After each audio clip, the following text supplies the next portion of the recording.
Saudações a quem nos ouve. Boas-vindas a mais um mergulho profundo. Olá, muito bom estar aqui de novo. O tema central da nossa análise de hoje é algo que, mesmo que a nossa audiência não veja operando ali diretamente na tela inicial dos seus dispositivos, está firmemente instalado nos bastidores. Nos bastidores de quase tudo, diga-se de passagem. Exato, de quase tudo que usamos no mundo digital moderno. Estamos falando da linguagem de programação Python. Uma escolha fascinante para hoje. Sim, e a nossa missão aqui não é apenas repassar jargões de engenharia de software ou ler um manual, sabe? A ideia é decodificar por que uma linguagem de programação tão específica se tornou absolutamente onipresente. E mais do que isso, né? Entender como a filosofia central dessa tecnologia foca muito mais no ser humano. Que está ali digitando o código, em vez de focar só na máquina de silício que está processando os dados. Perfeito. E aí, por que quem está escutando deveria se separar um tempo para se importar com isso? Boa pergunta. Porque o Python é essencialmente o motor invisível do nosso cotidiano. Ele molda desde a rede social que acessamos até os avanços médicos impulsionados por inteligência artificial, certo? Vamos desempacotar isso? Vamos lá. Temos um universo de informações fascinantes para explorar nas notas de hoje. É um prazer estar aqui para mais esta análise, e esse ponto que você trouxe sobre o foco no ser humano, ele é simplesmente crucial. É fundamental entender não apenas o que o Python faz tecnicamente, mas o porquê de sua filosofia de design ser um diferencial tão grande. Com certeza. Vivemos em um mundo completamente saturado de informações, né? Onde sistemas ficam mais labirínticos e difíceis a cada dia. Uma verdadeira bagunça, às vezes. Exato. Então, quando compreendemos como uma ferramenta se propõe, desde sua fundação, a simplificar essa complexidade, nós ganhamos uma perspectiva muito mais clara. Uma visão sobre para onde o futuro do desenvolvimento tecnológico está caminhando. Precisamente. E para entender esse futuro, a gente precisa dar um passo atrás e voltar ao passado. Sempre bom olhar as origens. Pois é, toda essa revolução começou lá em 1991, quando a linguagem foi lançada por um desenvolvedor chamado Guido van Rossum. Um nome icônico na área. Sim, e o que eu acho fantástico é o modelo de governança atual, porque o Python não é propriedade de uma daquelas mega corporações fechadas do Vale do Silício, sabe? De jeito nenhum. É algo muito mais horizontal. A gestão é feita por um modelo comunitário e aberto, que é capitaneado por uma organização sem fins lucrativos, a Python Software Foundation. O que significa que o código pertence, de certa forma, ao mundo. Exatamente. Mas olha aqui onde a coisa fica realmente interessante. A origem do nome? A origem do nome. Porque quando a gente ouve a palavra Python, a primeira imagem que surge para a maioria das pessoas é daquele grande réptil. A cobra Python. A própria, e até os logotipos de várias ferramentas do ecossistema usam cobrinhas desenhadas, né? É verdade, virou um mascote não oficial. Só que a verdadeira inspiração, na realidade, é uma grande homenagem à comédia. Guido van Rossum batizou a linguagem inspirado no lendário grupo humorístico britânico Monty Python. Aqueles criadores do programa Monty Python's Flying Circus? Eles mesmos. Não tem nada a ver com biologia ou cobras. É sempre excelente observar essas colisões entre a cultura pop e a ciência da computação. Dá uma quebrada na seriedade, né? Exato. A programação costuma ter essa aura de extrema seriedade, um ambiente meio intimidador para quem está de fora. Mas a fundação de uma das linguagens mais importantes do mundo tem suas raízes justamente na irreverência da comédia britânica. Incrível. Contudo, deixando as cobras e os humoristas um pouco de lado, a verdadeira genialidade desse lançamento em 1991 está na arquitetura escolhida. Ah, sim. O trabalho de base. O que é fascinante aqui é analisar a árvore genealógica do Python. Ele definitivamente não surgiu do vácuo. Ele foi uma combinação de coisas, certo? Foi uma síntese meticulosa de vários paradigmas de programação que já existiam na época. É quase como se fosse uma super banda de rock. Uma boa analogia. Recrutando ali os melhores talentos de outras bandas para criar um som totalmente novo. Pelas notas que temos aqui, o alicerce fundamental veio de uma linguagem chamada ABC. Confere? Confere. A linguagem ABC forneceu o esqueleto principal. Mas a evolução exigiu incorporar um melhor de outros ecossistemas. Certo. A sintaxe básica, por exemplo, trouxe fortes influências da linguagem C. Que já era um padrão industrial consagrado, pesadíssimo. Exato. O C era a base de tudo. Mas as peças mais avançadas, aquelas que deram a cara do Python, vieram de lugares muito distintos. Da linguagem Haskell, por exemplo... Nossa, Haskell é super acadêmica, né? Muito. Mas dela, o Python absorveu conceitos incrivelmente poderosos, como a compreensão de listas, as funções anônimas e a função map. Olha, vamos fazer uma pausa rápida aqui para garantir que estamos todos na mesma página. Claro, vamos lá. Para quem não é da engenharia de software e está nos ouvindo agora, o que seria essa tal de compreensão de listas na prática? Ótima intervenção. Vamos imaginar uma situação do dia a dia. Imagine que alguém precisa filtrar uma lista de milhares de números, separando apenas os números pares. Ok, uma tarefa comum de processamento de dados. Em linguagens mais antigas, quem estivesse programando precisaria escrever várias e várias linhas de código. Tipo um passo a passo bem longo. Isso.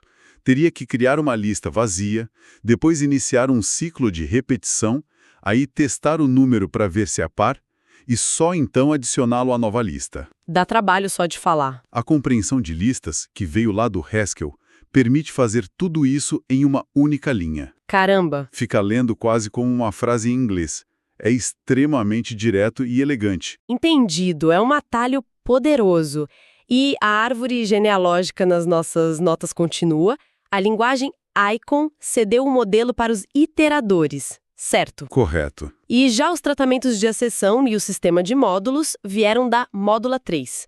Novamente, traduzindo para o nosso dia a dia, para a nossa audiência, um tratamento de exceção é como se fosse uma rede de segurança, né? Exatamente isso. Se o programa tentar dividir um número por zero, que é algo impossível na matemática básica ali, e entrar em pânico, essa rede impede que o sistema inteiro trave e caia. É uma forma graciosa de lidar com o imprevisto. O programa avisa que houve um erro em vez de simplesmente explodir na tela do usuário. Muito útil. E para completar esse quebra-cabeça genético, as expressões regulares foram trazidas da linguagem Perl. Expressões regulares servem para buscar padrões em texto, certo? Ferramentas poderosíssimas para buscar e manipular padrões de texto. Reunir peças tão distintas assim, projetadas sob diferentes filosofias, e criar uma ferramenta não apenas coesa, mas altamente fluida. Exato. É um feito de engenharia de software notável. E isso nos leva diretamente para a filosofia que costura todas essas partes. Porque o Python foi projetado com um objetivo muito claro em mente. O foco no ser humano. Sim, enfatizar a importância do esforço do programador sobre o esforço computacional. E o que isso quer dizer na prática para quem nos ouve? Quer dizer que a linguagem prioriza, acima de tudo, a legibilidade do código em vez da velocidade bruta de processamento da máquina. Ou de uma expressividade matemática super complexa e legível. Isso, ela foi feita para humanos lerem, não apenas para processadores executarem cegamente. Esse é o grande ponto de inflexão da nossa análise de hoje. É revolucionário. Historicamente, se pensarmos nos primórdios da computação, os recursos da máquina eram caríssimos. Eram escassos. Memória era contada em bytes, né? Memória e processamento valiam ouro. Então as linguagens focavam em fazer a máquina trabalhar da forma mais eficiente possível, espremendo cada gota de performance. Mesmo que isso significasse que o código ficasse parecendo um hieróglifo ininteligível. Exato. Um código que um ser humano tentaria ler 6 meses depois para fazer uma manutenção e não entenderia absolutamente nada. O Python inverte essa lógica de forma audaciosa. Totalmente. E isso tem um impacto visual imediato, que é bem famoso. Quem nos ouve e já teve algum contato com códigos baseados em C ou até JavaScript, sabe que essas linguagens usam chaves. Aqueles símbolos para abrir e fechar blocos. Isso. As chaves demarcam onde um bloco de comandos começa e termina. O Python simplesmente joga essas chaves pela janela. Uma decisão radical na época. Em vez delas, a organização visual dos blocos de código é feita estritamente por indentação. Ou seja, pelo espaçamento ou tabulação no início de cada linha. O espaço em branco deixou de ser cosmético e virou uma regra da linguagem. Exato.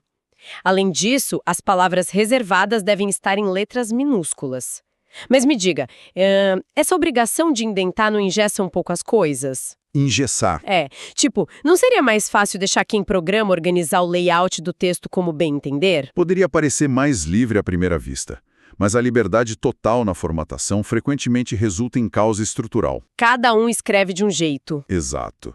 Ao forçar a indentação, o Python obriga todos a escreverem um código que se assemelha a um índice de livro bem estruturado. Ah, faz sentido. Pensa bem, quando um novo membro entra em uma equipe de desenvolvimento, ele consegue ler o trabalho do colega com muito mais naturalidade. Porque a linguagem já impõe uma padronização visual bem limpa, querendo ou não. Sim, é uma restrição que, paradoxalmente, gera uma enorme liberdade colaborativa. Você não gasta energia decifrando a formatação do outro. O que nos leva ao famoso easter egg. Ah, o segredo escondido. Sim, escondido diretamente no núcleo da linguagem. Se alguém abrir o interpretador do Python no computador e digitar simplesmente o comando import this... A tela não exibe uma função matemática. Não, ela revela o Zen do Python. Uma coleção de mantras que guiam o design da linguagem. É quase poesia técnica. A gente tem nas notas os princípios listados. O primeiro é: bonito é melhor que feio. Direto ao ponto. Depois, explícito é melhor que implícito. Simples é melhor que complexo. Complexo é melhor que complicado. E o mantra supremo que costura tudo? Legibilidade faz diferença. Se conectarmos isso ao cenário geral, começamos a entender a dimensão dessa revolução silenciosa. Porque vai contra o que muita gente pensava sobre tecnologia. Exatamente. O senso comum costuma ditar que a tecnologia de ponta deve ser opaca, hermética, acessível apenas para uma elite altamente treinada. Um clube fechado. Ter uma linguagem que adota como dogma central que legibilidade faz diferença, simplesmente muda as regras do jogo. Quebra os muros. Essa clareza monumental destrói a barreira de entrada. É por isso que o Python se tornou a ferramenta predileta de cientistas de outras áreas. Biólogos, físicos, economistas. Educadores e, claro, pessoas que nunca haviam programado na vida. Então, o que tudo isso significa? Quando a gente resolve abrir o capô e olhar o motor tecnicamente. Vamos olhar a mecânica da coisa. A definição formal nos nossos dados é bem densa, prepara aí. O Python é classificado como uma linguagem de alto nível, interpretada, de script, imperativa, orientada a objetos, funcional e que possui tipagem dinâmica e forte. É uma verdadeira metralhadora de jargões técnicos. Uma sopa de letrinhas. Vamos quebrar isso em pedaço para os nossos ouvintes. Por favor. Começando por interpretada de script. Isso significa que, em vez de compilar e traduzir o programa inteiro de uma vez só para a linguagem da máquina antes de rodar... Que é o que o C faz, por exemplo? Isso. No Python, o interpretador lê e executa o código linha por linha, como se fosse um tradutor simultâneo em uma conferência da ONU. Uma perfeita analogia. E essa tradução simultânea permite que quem programa teste ideias imediatamente, sem aqueles longos tempos de espera para compilar um projeto inteiro. Facilita a experimentação. Muito. Já o termo tipagem dinâmica significa que não é necessário declarar antecipadamente o tipo de dado que uma variável vai guardar. Como assim? Não é preciso carimbar uma caixa dizendo, olha, aqui só entram números antes de usá-la. A linguagem é inteligente o suficiente para descobrir o que está lá dentro enquanto o programa roda. Mas ali também diz tipagem forte. Exato, e atenção à palavra forte. A tipagem é dinâmica, mas é forte. Isso significa que o Python não vai secretamente tentar somar o número 2 com a palavra banana só para evitar jogar um erro na tela. Ele não vai mascarar o problema. Não. Ele vai exigir que as intenções sejam explícitas. Voltando lá aos mantras do Zen do Python. Explícito é melhor que implícito. E sobre o resto dessa sopa de letrinhas? Orientado a objetos, funcional e imperativa. Por que abraçar tantos paradigmas diferentes? Porque problemas diferentes exigem lentes diferentes. Essa abordagem multiparadigma é o que garante a versatilidade. Ele não que força a pensar de um jeito só. O Python não dita uma única maneira correta de pensar. Se o objetivo é fazer um pequeno script rápido para automatizar o envio de e-mails, a abordagem imperativa resolve tudo em minutos. É só dar as ordens e pronto. Agora, se a meta é construir um sistema bancário complexo, a orientação a objetos permite modelar contas e clientes de forma robusta e segura. Entendi. Ferramentas flexíveis que se moldam à mente de quem as utiliza tendem a vencer a maratona a longo prazo. Com toda certeza. E essa capacidade de adaptação atinge um patamar, eu diria, estratosférico quando analisamos o ecossistema. A famosa caixa de ferramentas. Exato. A sintaxe limpa é apenas a ponta do iceberg. O que sustenta o sucesso a longo prazo é a biblioteca padrão gigantesca e os módulos desenvolvidos por terceiros. A comunidade construiu um arsenal para basicamente qualquer indústria existente. Vamos destrinchar essas categorias para entender o impacto prático disso tudo? Certamente. O ecossistema é o verdadeiro propulsor da linguagem. Começando pelo desenvolvimento web. Se a ideia é construir uma plataforma robusta na internet, nós temos frameworks nas notas como o Django, que utiliza o padrão MVC. MVC. Isso. E para quem não é da área, o MVC Model View Controller divide as responsabilidades, tipo um restaurante bem organizado. Gostei da imagem. Como funcionaria? O modelo é a despensa onde ficam os ingredientes e dados.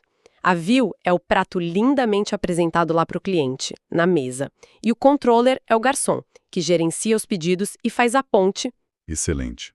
Mas e se o projeto não precisar de um restaurante inteiro, gigante como o Django? Aí entram opções incrivelmente ágeis, como o Fast API e o Flask. Eles são perfeitos para arquiteturas REST. Que seriam os drive-thrus da internet. Basicamente, sistemas diferentes trocando pedidos e dados de forma rápida, direta e padronizada. Muito mais leve. E ainda há o Plone, que é focado em gerenciamento de conteúdo, o famoso CMS, e até soluções como o GenPy para desenvolvimento low-code, que exige pouquíssima digitação de código manual. Mas a web é apenas um pedaço da torta, né? Apenas uma fatia. Onde o Python realmente monopolizou o mercado foi na computação científica e na inteligência artificial. E aqui, a escolha faz todo o sentido prático. Se você é um pesquisador, né, tentando curar uma doença complexa ou mapear estrelas em uma galáxia distante, você quer focar puramente na ciência. Você não quer gastar semanas tentando debugar falhas de memória do computador. Exato, daí o sucesso absurdo de bibliotecas como o NumPy, que é projetado para processamento ultra-rápido de matrizes e matemática pesada. E o Pandas, que atua quase como uma planilha de dados com superpoderes analíticos. E não podemos esquecer o coração da atual revolução tecnológica. O Machine Learning, o aprendizado de máquina. Os dois gigantes absolutos desse setor, o TensorFlow e o PyTorch, operam primariamente através do Python. Quase toda a inovação recente em inteligência artificial, desde algoritmos de recomendação de vídeos até a geração de linguagem natural, foi forjada em cima dessas bibliotecas. Tudo porque a clareza do Python permitiu que matemáticos e pesquisadores de IA traduzissem fórmulas super complexas em código funcional muito rapidamente. Isso acelerou o progresso de uma forma impensável. E a lista não para por aí. Na área de computação gráfica, ferramentas como o Pio ou o Pillow dominam o processamento de imagens. Para quem gosta de renderização 3D, desenvolvimento de jogos, existe o PyOpenGL e o Pygame. O Pygame, que é construído sobre a biblioteca SDL, segundo nossos dados. Exato. E se a necessidade for desenhar interfaces gráficas para o usuário em aplicativos de computador, sabe aquelas janelas com botões que todos nós clicamos diariamente? O famoso GUI. Isso! Há o tkinter como padrão nativo da linguagem, além de pesos pesados como PyGTK, PyQt, WXPython e o Kiwi. E o Kiwi atende até a criação de aplicativos para dispositivos móveis. É muita coisa. Para finalizar essa infraestrutura massiva, há o ecossistema de redes e bancos de dados. Verdade, não podemos deixar isso de fora. O Framework Twisted é uma lenda absoluta para tratamento de eventos de rede assíncronos. E para lidar com bancos de dados de forma elegante, existem soluções de ORM. Como o SQL Alchemy e o SQL Object. Vamos fazer mais um resgate rápido do jargão para quem nos ouve? O que é um ORM na prática? Um ORM É como um diplomata bilíngue. Diplomata bilíngue? Explica isso. Bancos de dados tradicionais falam uma linguagem muito rígida, o SQL. O código Python fala outra linguagem que é orientada a objetos. O ORM faz a tradução automática e transparente entre esses dois mundos. Ah, ele serve de ponte. Sim. Quem está desenvolvendo pode interagir com o banco de dados apenas manipulando conceitos e objetos do próprio Python, sem precisar escrever uma única linha de SQL cru. O que reduz drasticamente os erros de segurança e a fadiga mental, imagino. Sem dúvida.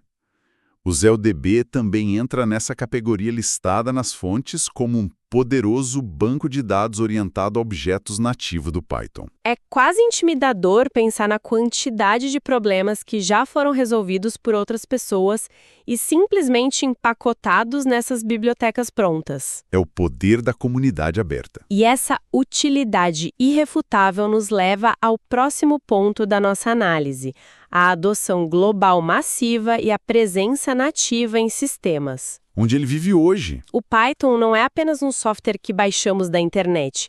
Ele já faz parte da mobília. Ele vem de fábrica. Exatamente. Ele é distribuído como componente padrão em grande parte das distribuições do sistema operacional Linux, está embutido no AmigoOS 4, no FreeBSD, NetBSD, OpenBSD e no OS X da Apple. Além dos sistemas operacionais base, ele vive dentro de grandes aplicações de terceiros de uso diário. Tipo o quê? Funciona como linguagem de script no pacote de produtividade OpenOffice, através do Python Uno Bridge. Interessante. É espinha dorsal para automação dentro do Blender, que é aquele monumental software de modelagem 3D. Super usado na indústria de animação e jogos. E pode ser usado diretamente nas engrenagens de bancos de dados poderosíssimos, como o PostgreSQL, através da extensão PL-Python. Permitindo executar lógicas complexas bem perto de onde os dados estão armazenados fisicamente. Exatamente. Mas apesar de todo esse domínio corporativo e de infraestrutura, houve um momento decisivo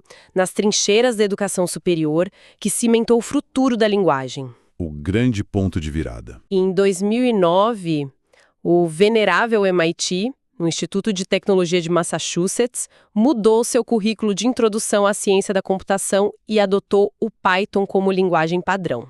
Isso levanta uma questão importante sobre o poder formador da academia, né? Sim, o MIT dita muitas tendências. Quando uma instituição do calibre do MIT, que historicamente molda as mentes mais brilhantes da engenharia global, decide que uma linguagem focada na legibilidade humana é a ferramenta ideal, Eles enviaram um recado. uma mensagem muito clara foi enviada para o mercado de trabalho. Eles não escolheram a linguagem que executava mais rápido na máquina. Escolheram a que permitia ao aluno expressar a lógica algorítmica com menos atrito mental. Isso simplesmente ditou o padrão profissional de toda a década seguinte. E a academia plantou a semente e os frutos chegaram até mesmo no nível do hardware. Ah, o Raspberry Pi? Isso. Em 2012, o mundo conheceu o Raspberry Pi, aquele computador completo do tamanho de um cartão de crédito, extremamente barato.